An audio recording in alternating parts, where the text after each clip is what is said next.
दूसरा शमूएल पहला अध्याय कुल वचन 27।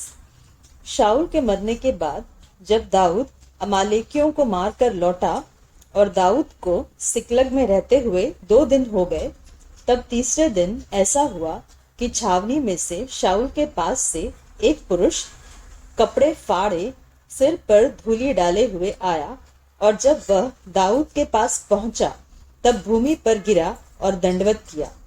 दाऊद ने उससे पूछा, तू कहाँ से आया है? उसने उससे कहा, मैं इस्राएली छावनी में से बचकर आया हूँ। दाऊद ने उससे पूछा, वहाँ क्या बात हुई, मुझे बता। उसने कहा, यह कि लोग रणभूमि छोड़कर भाग गए और बहुत लोग मारे गए, और शाऊल और उसका पुत्र योनातान भी मारे गए। दाऊद ने उस समाचार देने वाले जवान से पूछा कि तू कैसे जानता है कि शाऊल और उसका पुत्र योनातान मर गए?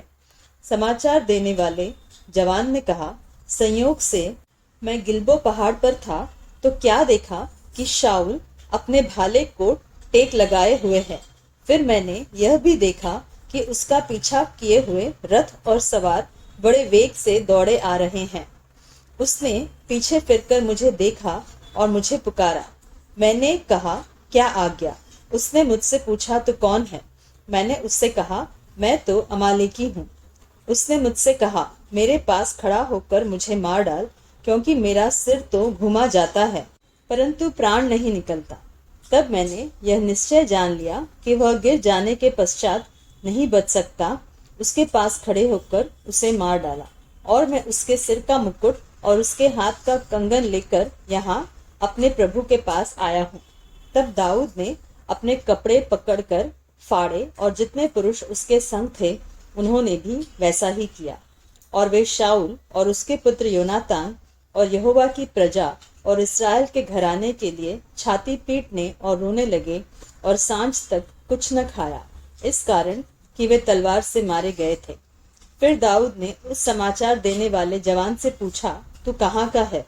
उसने कहा, मैं तो परदेशी का बेटा अर्थात अमालेकी हूँ। दाऊद ने उससे कहा, तू यहोवा के अभिषिक्त को नाश करने के लिए हाथ बढ़ाने से क्यों नहीं डरा? तब दाऊद ने एक जवान को बुलाकर कहा, निकट जाकर उस पर प्रहार कर। तब उसने उसे ऐसा मारा कि वह मर गया। और दाऊद ने उससे कहा, तेरा खून तेरे ही सिर पर पड़े, क्योंकि तूने यह कहकर कि मैंने ही यहोवा के अभिषिक्त को मार डाला, अपने मुंह से अपने ही विरुद्ध साक्षी दी है। शाऊल और योनातान के लिए दाऊद का बनाया हुआ विलाप गीत।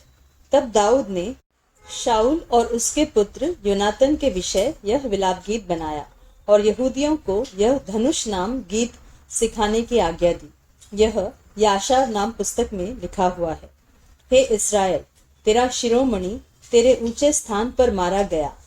हाय, शूरवीर क्यों गिर पड़े हैं?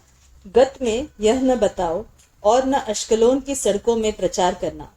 न हो कि पलिश्ती स्त्रियां आनंदित हो, न हो कि खतना रहित लोगों की बेटियां गर्व करने लगे।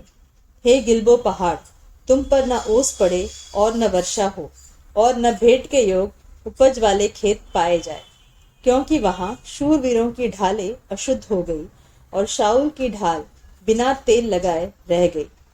जूफे हुओं का लहू बहाने से और शूरवीरों की चर्बी खाने से योनातान का धनुष लौट न जाता था, और न शाऊल की तलवार छूछी फिर आती थी।